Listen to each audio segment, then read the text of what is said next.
bottom of the fourth inning. The Iowa Cubs send up Caratini, Bodie, and Davis, 3, 4, 5 hitters, trailing 2-0. Our first item this day in baseball history is from 1964, June 21st. That year was Father's Day at a game at Shea Stadium. The great Jim Bunning had a perfect game against the Mets. Also became the first pitcher to have no-hitters in both leagues. And by the way, Bunning, a pretty good hitter, drove in 2 runs. Phillies beat the Mets 6-0. A no-hitter in game 1 of a doubleheader there on Father's Day at Shea Stadium that day. Here's ball 1 and Caratini from Aaron Wilkerson. Takes a strike, blown away. Good pitch by Wilkerson, and the count 1-1. In the second game, the Phillies sent out Rick Wise, a rookie, also a very good hitting pitcher. He picked up his first big league win. Gave up only 3 hits, 8-2, as the Phillies sweep that doubleheader over the Mets. 1964, a perfect game from Jim Bunning there in game 1. Caratini, a good swing, fouled it back out of play, so it's a ball, 2 strikes. Wilkerson eyes the sign of catcher Nottingham with a pitch. Fastball bounced down to first, laying the leather on this one. Blanco to the bag for the out. So it was Caratini taking care of Blanco to end the top of the fourth, and now to begin the bottom of the fourth inning, Blanco takes care of Caratini on a ground ball down to first. Here's David Bodie. David grounded out sharply to third baseman Moore to end the first. 2-0 Colorado Springs in the bottom of the fourth, game 1 of a 5-game homestand. 5 games with the Sox in 4 days. A day-night doubleheader on Saturday. For more information, go to iowacubs.com. There's a strike on the inside corner to Bodie. They play Bodie to right field and deep.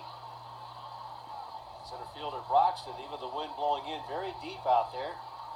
Pitch low for a ball, 1 ball, 1 strike. This day in 1970, a Detroit Tiger by the name of Cesar Gutierrez was 7 for 7. Tied a record set back in 1892. Gutierrez 7 for 7 in a 12-inning 98 Detroit win over Cleveland. There's a called strike, 1 and 2 on Bodie. Ricky Stanley had the game-winning home run for the Tigers in that game. What makes this amazing, good jam job here by Wilkerson. Bodie fights it off the hands. He fouled it back to the screen. Gutierrez for the season, again, he was 7 for 7 on June 21st, 1970. Guess how many hits he had for the year? 7. Wow. In 1971.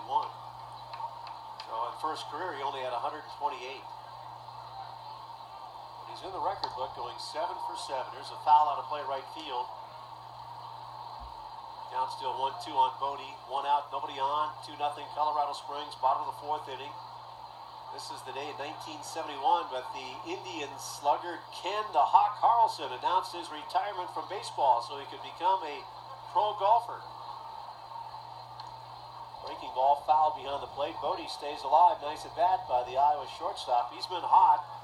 David entering tonight's game, batting .378 his last 10 games with 11 RBI and 4 home runs his last 10 games. Bodie. Nobody on base, 1 away. The pitch by Wilkerson, who's had 64 pitches. It's low for ball 2. 2 and 2 on Bodie.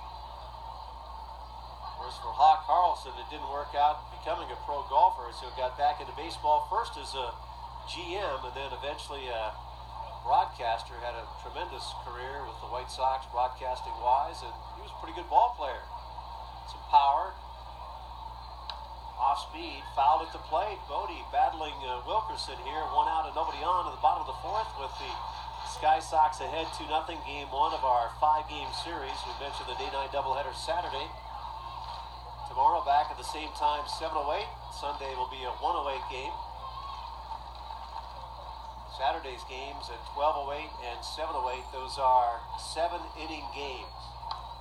Jammed him again. He fights it off again. Fouled it back out of play. David Bodie. This will be a 10-pitch at bat. This is the day in 1986 that Bo Jackson, he was the Heisman Trophy winner in '85 for college football, the first pick in the NFL draft by Tampa Bay, as Bodie peppers one foul out of play right side, but Bo Jackson disdains football and signs with the Kansas City Royals. June 21st, 1986. Wilkerson tries again on Bodie. Nottingham the signal, and they can't come to terms. So Wilkerson, vacillating in those signs, backs off the rubber. Bodie has had 4 straight foul balls. There's another one. Rolled off to the left.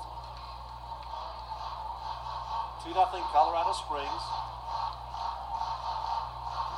We've got a good catcher's note. This day in baseball history, brought to you by Shorty's Barbecue. We'll wrap it up with this note from 1989.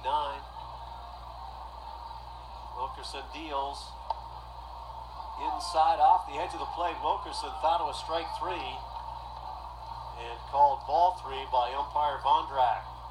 Should have been strike 3. Outstanding at bat for Bodie. Maybe this is a spark for the Iowa Cubs tonight. This will be the 13th pitch. And it's low. He draws a walk. 1 out, 1 on. What an at bat for Bodie. And now Taylor Davis, who is 0 for 1. Taylor with a 6-game hit streak.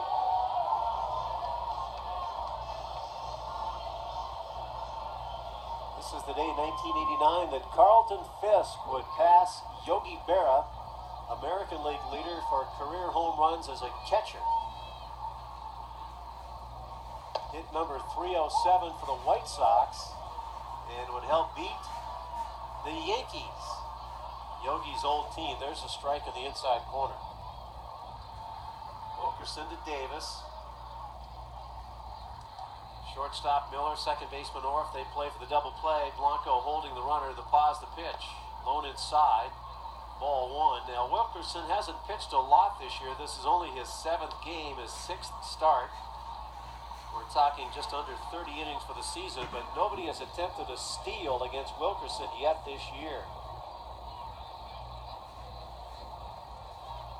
And not really a running situation for the Cubs, although Davis prone to hit into the double play. We could have a hit and run, we'll see. Pitch by Wilkerson, a swing and a miss, strike 2 on Taylor, 1-2 the count. 1 out, 1 on, 2-0. Iowa trails in the bottom of the 4th. League-wide off day yesterday. Much needed. Cubs got that road trip off to a good start. Got a win at Game 1 at Reno. Then they lost the next 6. 2 at Reno and 4 at Tacoma. Wilkerson deals 1-2. Taylor, ground ball to short, could be 2. Miller, the second for 1. Orff to pivot. Double play. That ends the inning. So a walk and a great at bat by Bodie, but then Taylor Davis. Hi, we're the Brinemans from